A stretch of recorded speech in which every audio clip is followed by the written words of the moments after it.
안녕하세요. 오늘은 우리의 영적 성장에 대해 함께 이야기를 나눠보도록 하겠습니다. 여러분도 식물이 자라는 모습을 지켜본 적이 있으실 거예요.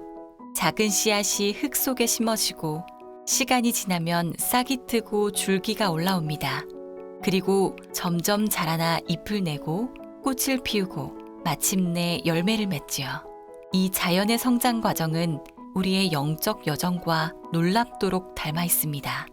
성경은 하나님의 자녀가 될 때 일어나는 변화를 새로남 또는 거듭남이라고 표현합니다. 그리고 이 변화는 좋은 씨앗이 심어져 자라나는 과정에 비유되죠. 예수님을 처음 만난 사람들은 영적으로 갓난아기와 같습니다. 이제 이들은 예수님 그리스도 안에서 성숙한 사람으로 자라나게 될 것입니다. 이사야 선지자는 하나님의 자녀들을 가리켜 의의 나무라고 불렀습니다. 이 나무들은 하나님께서 직접 심으신 것이고 자라나면서 하나님의 영광을 나타내게 된다고 했죠. 하나님은 우리가 단순히 구원받은 상태로 머물러 있는 것이 아니라 점점 자라나 그분의 아름다움을 드러내는 존재가 되기를 원하십니다. 생각해보면 참 놀라운 일입니다. 이 세상에서 가장 뛰어난 과학자들도 가장 작은 생명체 하나를 창조해내지 못합니다. 인간은 가장 단순한 식물이나 동물도 만들어낼 수 없죠.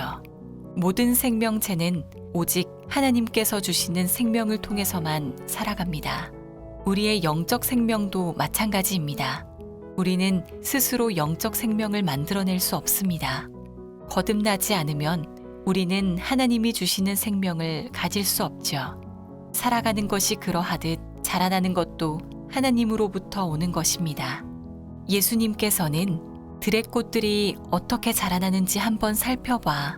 그들은 일하지도 않고 옷을 짜지도 않는단다 라고 말씀하셨습니다.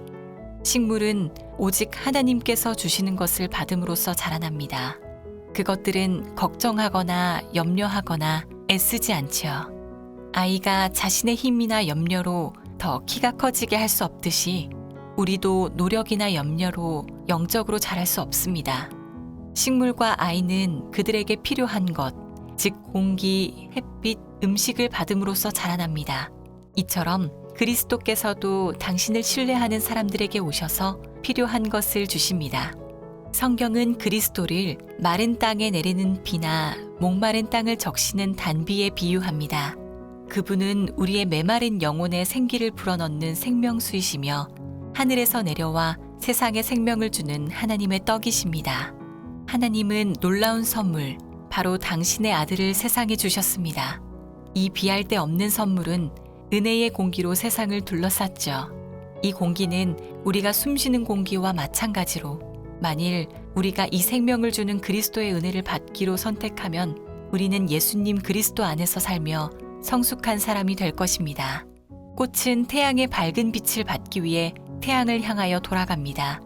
빛은 꽃에게 아름다움과 완전함을 줍니다.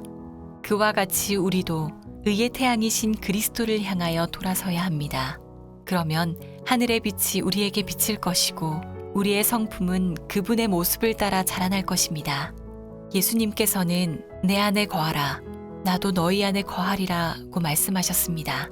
가지가 포도나무에 붙어 있지 않으면 스스로 열매를 맺을 수 없듯이 우리도 예수님 안에 있지 않으면 그렇게 될 수 없다고요. 성장을 위해 가지가 포도나무에 의존하는 것처럼 거룩한 삶을 위해 우리는 예수님께 의지해야 합니다. 그분을 떠나면 우리에게 생명이 없습니다. 그분을 떠나면 은혜 안에서 자라거나 죄에서 돌아설 힘을 갖지 못하죠. 그분 안에 거할 때 우리는 자라나고 열매를 맺게 될 것입니다. 많은 사람들이 실수하는 게 있습니다. 어떤 부분은 자신의 힘으로 해야 한다고 생각하는 거죠. 그들은 그리스도께서 죄를 용서해 주실 거라고 믿지만 그 다음부터는 자신의 힘으로 의롭게 살려고 애씁니다. 하지만 이런 노력은 분명히 실패할 수밖에 없죠. 예수님께서는 나를 떠나서는 너희가 아무것도 할 수 없다고 말씀하셨습니다. 우리의 성장, 기쁨, 용서는 모두 예수님과의 관계에 달려 있습니다. 어떻게 그리스도 안에 거할 수 있을까요? 그분을 처음 받아들인 그 방법 그대로 계속해서 그분 안에 거하는 거예요. 그러므로 너희가 그리스도 예수님을 주로 받았으니 그 안에서 행하라고 성경은 말합니다. 의인은 믿음으로 말미암아 살리라. 우리는 완전히 그분의 것이 되어 그분을 섬기고 순종하기 위해 자신을 하나님께 바쳤습니다. 우리는 스스로의 힘으로 죄를 없애거나 마음을 변화시킬 수 없기에 그리스도를 구주로 받아들였죠. 매일 아침에 일어나 제일 먼저 할 수 있는 일이 있습니다. 주님, 오늘 하루도 저를 온전히 당신의 것으로 받아주세요. 제 모든 계획을 당신 발 앞에 내려놓습니다. 저를 오늘 당신의 일에 사용해 주시고 함께 해주세요. 제 모든 일이 주님 안에서 이루어지게 해주세요 라고 기도하는 것이지요.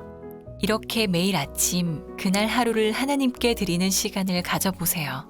모든 계획을 그분께 말씀드리고 그분의 인도하심을 따라 실행하거나 포기할 준비를 해보는 것입니다. 이렇게 하면 매일매일 여러분의 삶을 하나님의 손에 맡기게 될 것입니다. 그러면 여러분의 삶은 점점 더 예수님의 삶을 닮아갈 것입니다. 그리스도 안에 있는 삶은 안식의 삶입니다.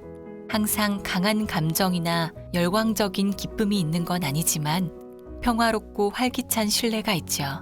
여러분의 희망은 자신이 아니라 그리스도 안에 있습니다. 여러분의 약함이 그분의 능력으로 채워지고 부족한 이해력은 그분의 지혜로 보완됩니다.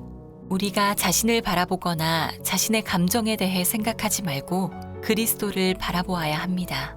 그분의 완전함, 그분의 순결함과 거룩함과 놀라운 사랑을 생각해 보세요. 그분이 자신을 어느 정도로 낮추시고 다른 사람들을 위하여 사셨는지 생각해 보세요. 그분의 방법을 따라 할 때 여러분은 그분처럼 변화를 입게 될 것입니다. 예수님의 제자 요한을 생각해 보세요. 그는 처음에는 뻔뻔스럽고 명예욕이 강했으며 쉽게 화를 내는 사람이었습니다. 그러나 예수님과 함께하면서 그는 변화됐죠. 예수님의 능력과 친절을 깨달았고 그분의 사랑을 알게 되었습니다. 요한이 날마다 예수님을 주목하게 되자 그의 마음은 예수님에 대한 사랑으로 충만해졌고 자신보다 주님을 더 생각하게 됐죠. 마침내 그는 사랑의 사도로 불리게 되었습니다. 많은 사람들이 자신의 결점과 약점에 집중하며 좌절합니다. 그런데 우리가 자신을 바라볼수록 그리스도로부터 멀어진다는 사실을 알아야 합니다. 사탄은 우리의 결점을 이용해 우리의 마음을 하나님으로부터 돌리려 합니다. 하나님을 위해 살고 싶어하는 많은 사람들이 자신의 결점에 대해 생각하고 이야기하다가 결국 그리스도로부터 분리됩니다. 그럴 때 사탄이 승리하죠. 우리는 자신이 마음의 중심이 되게 하거나 구원받을 수 없을까 걱정하지 말아야 합니다. 자신에 대해 생각할수록 마음은 하나님으로부터 멀어집니다. 대신 우리 자신을 하나님께 드리고 예수님에 대해 생각하고 이야기해야 합니다. 사도 바울은 이제는 내가 사는 것이 아니요 오직 내 안에 그리스도께서 사시는 것이라고 말했습니다. 우리 자신이 아닌 우리 안에 사시는 그리스도께서 우리의 삶을 다루시도록 맡길 때 우리는 놀라운 평안을 경험하게 됩니다. 하나님은 우리에게 당신 안에서 쉬라고 하십니다. 그분은 우리가 그분께 드린 것을 지켜주실 수 있습니다. 만일 우리가 자신을 그분의 손에 맡기면 우리를 사랑하시는 그분을 통해 자아와의 싸움에서 이기게 될 것입니다. 예수님께서 하늘로 돌아가신 후에도 제자들은 그분이 여전히 그들과 함께 계심을 느꼈습니다. 그들은 그분의 사랑과 빛을, 희망과 위안의 말씀을 느꼈죠. 예수님은 승천하시면서 내가 세상 끝날까지 너희와 항상 함께 있으리라고 약속하셨습니다. 제자들이 그들의 눈을 그리스도께 고정시켰을 때 그들은 예수님을 닮게 되었습니다. 그들은 그분의 말씀을 들었고 그분과 함께 있었죠. 그들은 길에서나 집에서나 그분과 함께 있었고 그분과 함께 식탁에 앉았으며 그분과 함께 기도했습니다. 그들은 그분의 거룩한 진리의 교훈을 매일 듣는 그분의 학생들이었죠. 예수님은 제자들에게 내가 떠나는 것이 오히려 너희에게 좋은 일이야. 내가 가지 않으면 너희를 도울 성령님이 오실 수 없어. 하지만 내가 가면 그분을 너희에게 보내줄 거야 라고 말씀하셨습니다. 그래서 오순절 날에 성령이 제자들에게 오셨을 때 그들은 예수님과 더 가까워질 수 있었습니다. 성령을 통해 그리스도는 제자들의 마음속에 더 깊이 함께 하실 수 있었죠. 예수님께서는 그분의 제자들을 위해 하신 모든 것들을 오늘날에도 당신의 자녀들을 위해 하시고자 하십니다. 예수님은 마지막 기도에서 아버지, 저는 지금 이 제자들만을 위해 기도하는 것이 아닙니다. 이들의 말을 통해 저를 믿게 될 모든 사람들을 위해서도 기도합니다. 라고 말씀하셨습니다. 이 말씀은 예수님이 우리 현대를 살아가는 신자들을 위해서도 기도하셨다는 것을 보여줍니다. 우리가 예수님을 향해 매일 한 걸음씩 나아갈 때 우리는 점점 그분을 닮아가게 됩니다. 마치 꽃이 태양을 향해 피어나듯 우리도 그리스도를 향해 자라나게 되죠. 그리고 그 과정에서 우리는 그분의 평안과 기쁨, 사랑을 경험하게 될 것입니다. 삶에 지치고 낙심될 때 예수님의 약속을 기억하세요. 그분은 여전히 우리와 함께 하시며 우리를 돕고 계십니다. 우리는 혼자가 아닙니다. 매일 아침 기도로 하루를 시작하며 주님, 오늘 하루도 저를 온전히 당신의 것으로 받아주세요 라고 말씀드리고 하루 종일 예수님을 바라보며 그분과 대화하세요. 그럴 때 여러분은 점점 더 그분을 닮아가며 더 큰 영적 기쁨을 누리게 될 것입니다. 한 그루의 나무가 시간이 지나며 천천히 성장하는 것처럼 우리의 신앙도 서두를 필요가 없습니다. 중요한 것은 하나님 안에 뿌리를 깊이 내리는 것입니다. 그렇게 할 때 우리는 마침내 아름다운 열매를 맺고 하나님께서 기뻐하시는 삶을 살아가게 될 것입니다. 우리 모두가 하나님이 보시기에 아름다운 삶을 살길 바라며 오늘의 이야기를 마칩니다. 감사합니다.